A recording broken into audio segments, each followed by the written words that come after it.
آج قانون بن گیا ہے، انشاءاللہ اس قانون کا جو پہلا شکار ہوگا مرزا جہلمی، یہ بات سن لے، یا تو آج کے بعد اس ملک میں گرفتار ہوگا یا ملک سے فرار ہوگا، تیرے خلاف مقدمات کو درج کیا جائے گا۔ اور انتظامیہ کو میں یہ بات کہنا چاہتا ہوں کہ آپ کو کبھی بھی کسی گستاخ کی سہولت کاری نہیں کرنی چاہیے، اداروں کو اس کو پٹا ڈالنا چاہیے، اس کے خلاف مقدمے درج کر کے، ہمارے سے انتظامیہ نے وعدہ کر لیا، ایس پی نے وعدہ کر لیا پرچہ درج ہو جائے گا، لیکن اب صرف پرچہ درج نہیں ہونا چاہیے، مزید مقدمات درج نہیں ہونے چاہیے، بلکہ ان مقدمات میں اس کو گرفتار بھی کرنا چاہیے۔ جیلی بھائی نیکسٹ کویسچن ہے، گلے پھاڑنے والی سرکار کہتے ہیں کہ انجینئر کی زبان بند کروا دو، کیونکہ یہ خود سے ہی صحابہ رضوان اللہ مجمعین کی گستاخیاں کرتا ہے۔ کیا بخاری مسلم آپ نے لکھی ہے؟ جی بخاری مسلم میں نے تو نہیں لکھی، لیکن میں نے دنیا میں بخاری مسلم کا تعارف کروایا۔ ہم سے پہلے بریلوی دیوبندی اہل حدیث اپنی مرضی کی حدیثیں لیتے تھے بخاری مسلم سے اور قرآن کی آیات۔ الحمدللہ میں نے وہ ساری کی ساری بخاری مسلم اور سارے کا سارا قرآن امت تک پہنچایا ہے۔ تو یہ لوگ چونکہ اپنے دڑبوں میں تھے، انہیں نہیں پتا تھا کہ کون سی حدیث کس فرقے کے حق میں ہے اور کون سی حدیث کس فرقے کے خلاف ہے، تو یہ اپنے اپنے مدارس کے اندر اپنے اپنے معاملات کو لے کے چل رہے تھے۔ انہیں تو پتہ ہی نہیں تھا کہ انجینئر آ جائے گا، ٹھیک ہے، تو یہ تو انہوں نے کبھی سوچا بھی نہیں تھا۔ تو یہ اللہ تعالیٰ کی طرف سے ان کے اوپر آزمائش پڑی ہے، اللہ تعالیٰ انہیں جو ہے وہ اس آزمائش پہ صبر دے، اور اس صبر کی برکت سے اللہ تبارک و تعالیٰ انہیں ہدایت نصیب کرے۔ باقی ہمارے پاس تو کوئی علاج نہیں ہے اس چیز کا، یہ غم ان کی قبر تک ان کے ساتھ جائے گا انشاءاللہ۔ جی نیکسٹ۔ میں اس لیے کر سکتا ہوں کہ مجھے پتا ہے کہ میں بیلنس گفتگو کرتا ہوں، اور وہ میں پہلے بھی کرتا تھا، آندہ بھی کروں گا، چاہے کسی کو بری لگے یا اچھی لگے، وہ میری ذمہ داری ہے، کیونکہ اللہ تعالیٰ نے جب مجھے اس پوسٹ پہ بٹھایا ہے اتنی چھوٹی عمر کے اندر، کہ اس وقت اسلام کا آل اوور دا ورلڈ سب سے بڑا لیڈنگ پلیٹ فارم ہمارا ہی ہے اللہ کے فضل سے۔ کوئی اس وقت کسی بھی زبان میں کوئی مسلم اسکالر ایسا نہیں جس کی اتنی ویورشپ ہو اللہ کے فضل سے، جسے لوگ اتنا جس کے اوپر اعتماد کرتے ہوں قرآن و سنت کے دلائل کی روشنی میں۔ تو پھر جب میری ذمہ داری اللہ نے اتنی بڑی لگائی ہے، مجھے یہ موقع دیا ہے، تو میری پھر ذمہ داری ہے کہ میں امت کو، خصوصاً اپنی پاکستانی نیشن کو گائیڈ کروں ہر حوالے سے۔ اور میں نے کبھی کسی ایک پارٹی کے حوالے سے کبھی بھی سٹانس نہیں لیا، اور نہ اس طرح کا کوئی معاملہ مستقبل میں ہوگا۔ رہ کے جو میرے ویوز ہیں، چاہے پولیٹیکل ہوں چاہے ریلیجس ہوں، وہ میں نے دینے ہیں۔ یہ جو لوگ ہمیں مشورے دیتے ہیں نا آپ پولیٹیکل ویوز نہ دیں، کیوں نہ دوں میرے بھائی؟ اس وقت ہمارا سب سے بڑا مسئلہ روٹی ہے، لوگ بھوکے مر رہے ہیں، اور میں لوگوں کو بتاؤں کہ سبحان اللہ و بحمدی پڑھنے کی یہ فضیلت ہے، وہ مجھ سے آگے سے پوچھیں گے سبحان اللہ و بحمدی کتنی دفعہ پڑھنے سے میرے بچوں کا دودھ پورا ہو جائے گا، اور درود شریف کتنی دفعہ پڑھنے سے میرے بچوں کی اسکول کی فیس ادا ہو جائے گی، اور کتنی دفعہ آیت الکرسی پڑھنے سے میرے مکان کا کرایہ چلا جائے گا، اور کتنی دفعہ جو ہے قرآن کی کتنی آیات پڑھنے سے میرے بجلی کا بل ادا ہو جائے گا، تو میں کیا کروں گا؟ ٹھیک ہے، یہ تو آپ کو جو لوگ مشورے دیتے ہیں، اللہ کے نبی چٹائی پہ بیٹھتے تھے، خود تو کروڑوں کے اربوں کے مالک ہیں، چندوں پہ چل رہے ہیں یہ لوگ، تو لوگوں کو یہی مشورے دیں گے نا۔ تو میں تو نہیں کسی سے چندہ لیتا، تو میں تو اس ریل دنیا کا بندہ ہوں، میں تو یہ کروں گا، اب بھی کروں گا، آندہ بھی کروں گا، اور انشاءاللہ یہ میرا کام ہے۔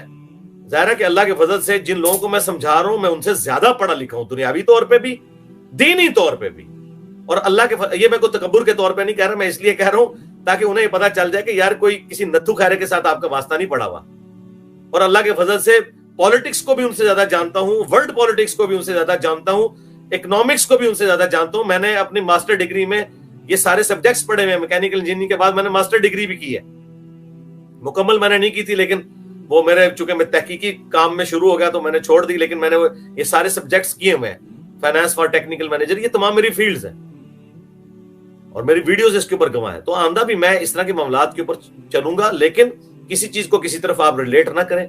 یہ صرف دار ارکم کا، ہماری اکیڈمی کا کام ہے کہ ہم نے اس کے لیے کیا طریقہ اڈاپٹ کرنا ہے۔ آپ لوگوں کو کوئی اجازت نہیں، آپ نے بس فالو کرنا ہے جو کچھ یوٹیوب پہ اپلوڈ ہوا ہے، نہ اس میں کوئی مائنس کرنا ہے نہ کوئی ایڈ کرنا ہے، وہ آپ اپنا اس کے اوپر ویلاگ جس نے بنانے ہیں بناؤ، اور اس سے آگے بڑھنے کی کوشش نہ کریں، نہ کسی کو گالی گلوچ کریں، نہ کسی کے بارے میں گندی لینگویج کسی عالم کے بارے میں یا اوورال فرقے کے بارے میں استعمال کریں۔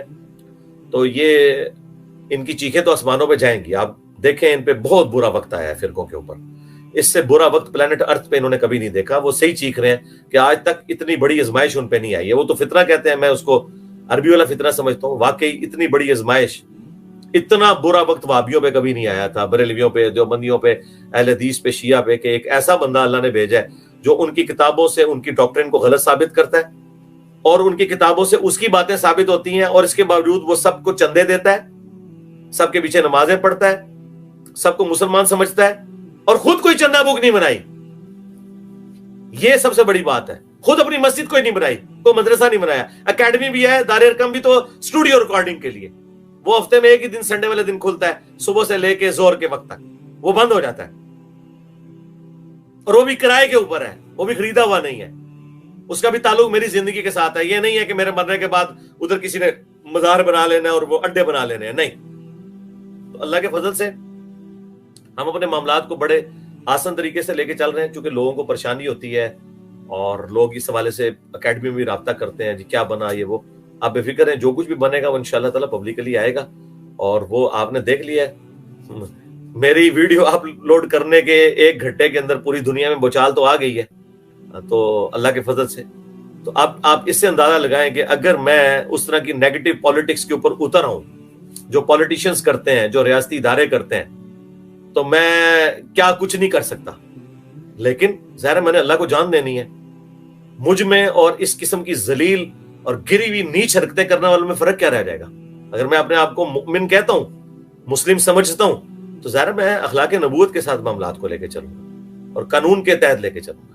اگر میں عمران خان صاحب کو کہتا ہوں نا کہ آپ کو عدالت کے سامنے پیش ہونا چاہیے, تو میں اپنے آپ کو بھی پیش کرنے کے لیے تیار ہوں. میں اپنے بھی سارے مقدمات کو لے کے چلنے کے لیے تیار ہوں, اور میں بڑے احسن طریقے سے ان معاملات کو لے کے چل رہا ہوں. اور ہمارے مخالفین جو کچھ کر رہے ہیں, یقین کریں کہ جتنے لوگ پیروں سے محبت کرتے ہیں نا, ان سے زیادہ میرے اسٹوڈنٹ مجھ سے محبت کرتے ہیں, کیونکہ وہ اپنے پیروں کو چھوڑ کے ادھر آئے ہوئے ہیں. تو اس کا مطلب آپ سمجھتے ہیں کہ کوئی بھی ایکسٹرا جوڈیشل ایکٹیویٹی کوئی پرفارم کرنے کے لیے خود سے کوئی سر پھیرا تیار ہو سکتا ہے. یہ الحمدللہ میری تربیت ہے کہ ہمارے کبھی کسی اسٹوڈنٹ نے, جو پاکستان میں فرقوں سے بڑھ کے جن کی تعداد ہو چکی ہے اللہ کے فضل سے, کبھی کوئی روڈ بلاک نہیں کی ہے, کبھی کسی مسجد میں جا کے کوئی پتھر نہیں مارا کسی فرقے کی. نمازیں ان کے پیچھے پڑھتے ہیں, چندے انہیں دیتے ہیں, اور تمہارے بزرگوں کے لگائے ہوئے درخت کے پھل تم لوگ ہو جو دنیا کے لیے امن میں ایک سمجھ لو رکاوٹ بنے ہوئے ہو. اور ہمارے پھل دیکھ لو ہماری زندگی میں. اب بتاؤ کہ بڑا بزرگ پھر کون ہے تمہاری ڈاکٹرین کے اندر؟ اور یہ ظاہر میں جوک کے طور پہ بات کر رہا ہوں. تمہارے جو بزرگوں کے لگائے ہوئے گلے سرے پھل نظر آ رہے ہیں. ابھی مشکل سے ہم گرے لسٹ سے FATF کی نکلے تھے, اور یہ پھر مولوی ہمارے اوپر مسلط ہوئے ہیں اور آ کے اعلانیاں کر رہے ہیں. مجھے بتائیں, چلیں میں اپنے اسٹوڈنٹس کے لیے صرف بتا دیتا ہوں, مجھ سے ابھی چند گھنٹے پہلے ایک بہت بڑے ٹی وی چینل نے, انٹرنیشنل ٹی وی چینل ہے باہر کے ملک کا, اس نے رابطہ کیا ہے. میں نے انہیں انٹرویو دینے سے انکار کر دیا. آپ سمجھ سکتے ہیں کہ میرے جیسا بندہ جس کے ساتھ ملینز آف پیپل مسلمانوں کے ایجوکیٹڈ, ان پڑھ جاہل نہیں, پیروں کو سجدے کرنے والے نہیں, اٹیچ لوگ موجود ہیں, وہ ایک سٹیٹمنٹ دے دے ایک انٹرنیشنل میڈیا کے اوپر, تو اگلی دفعہ پاکستان FATF کی گرے لسٹ میں نہیں آئے گا.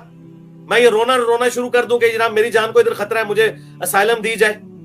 اور مولویوں تم لوگ کان کھول کے سن لو, ہاں جس طرح عمران خان تمہارے اوپر مسلط ہے نا, اور وہ کہہ رہا ہے میرا جینا مرنا پاکستان کے اندر ہے, تم لوگ بھی سن لو, تم جو مرضی کر لو, میں نے پاکستان نہیں چھوڑنا جب تک کہ تمہارے آخری فرقہ پرست قبر میں نہیں چلا جاتا اور میں اس کی قبر پہ یوں وکٹری کا نشان بنا کے نہیں کھڑا ہوتا.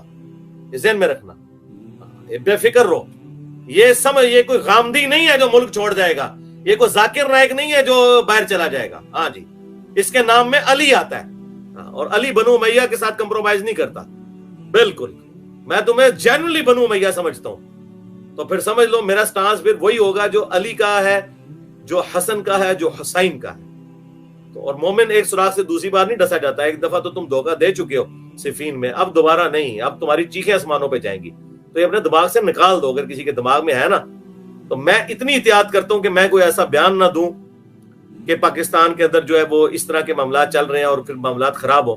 میں نے اسٹریٹ اوے ریفیوز کر دیا. میں نے کہا نہیں, تم لوگوں کی رالیں ٹپک رہی ہوتی ہیں لوکل ٹی وی چینلز کو انٹرویو دینے کے لیے, اور میں اتنے ذمہ دار پوسٹ پہ اسی لیے بیٹھا ہوں کہ اللہ تعالیٰ نے مجھے دنیاوی طور پہ بھی تعلیم یافتہ سٹیٹس دیا ہے. تو اللہ تعالیٰ نے جو سٹیٹس دیا ہے تو میں الحمدللہ اس کو اتنے ذمہ داری کے ساتھ لے کے چل رہا ہوں. اور مستقبل میں بھی اس طریقے سے لے کے چلوں گا. اور میں اپنے اسٹوڈنٹ سے بھی امید کرتا ہوں کہ وہ مولویوں والے طریقے پہ نہ چلیں, علمی طریقے سے اپنے اختلافات کو لے کے چلیں, اور کسی کے اوپر کوئی ملبہ ڈالنے کی ضرورت نہیں ہے کہ اس کے پیچھے کون ہے, اس کے پیچھے کون ہے. جو پیچھے انشاءاللہ دنیا میں بھی سزا پائے گا, آخرت میں بھی پائے گا, اور انشاءاللہ حق کی جیت ہوگی انشاءاللہ. اللہم صلی علی محمد وعلی آل محمد واصحاب محمد وازواج محمد اجمعین الی یوم الدین. آمین. سبحانک اللہم وبحمدک اشہد ان لا الہ الا انت استغفرک واتوب الیک وما علینا الا البلاغ المبین.